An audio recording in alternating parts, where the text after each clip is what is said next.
日头一条来看，蒋万安选调市长，空落来的立委的课，1月初8要来补选。两党的参选人拢确定了，民进党是吴怡农，国民党是王凤仪。王凤仪进前真坚定，讲绝对袂出来选。是啥物原因改变心意呢？讲是因为国民党3位带头，朱立伦、马英九甲蒋万安一直甲游说、甲说服，伊才来做出着决定。王凤仪讲，这是无法度回避的责任，伊选择承担，请选民原谅。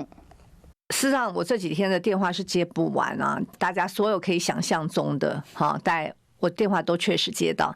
台北市议员王凤仪伫这摆9合1的选举比内也风威愈见神，嘛成为这摆接蒋万安立委席次的热门人选。王宏威资历丰富、问政犀利、勇于接弊、富全国知名度，在各方条件下，相信都是该选区最适合的补选人选。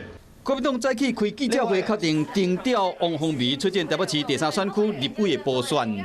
我个人还是没有这个意愿啦，哈。刚刚选举，然后还没有就职就要去登记啊，这个实在是有点难堪呐。这个礼拜啊就要去登记，我敢保证哈，只要我去登记的那一天开始啊，大家一定会说史上最快绕跑的一个议员。本来再三强调讲，袂出来选是袂到议员被定调，这个责任都要担起来。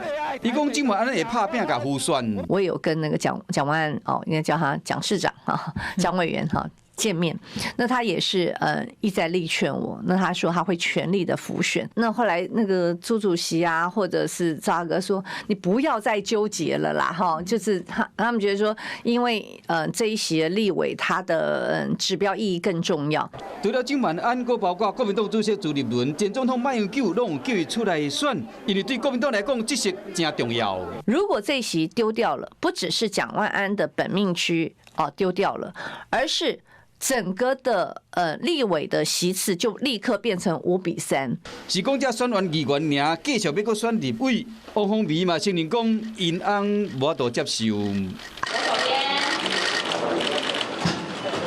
在登记截止日的中昼，王凤仪完成参选的登记，那日两党决定立委补选的名单，嘛宣告9合1的选举延长赛正式开始。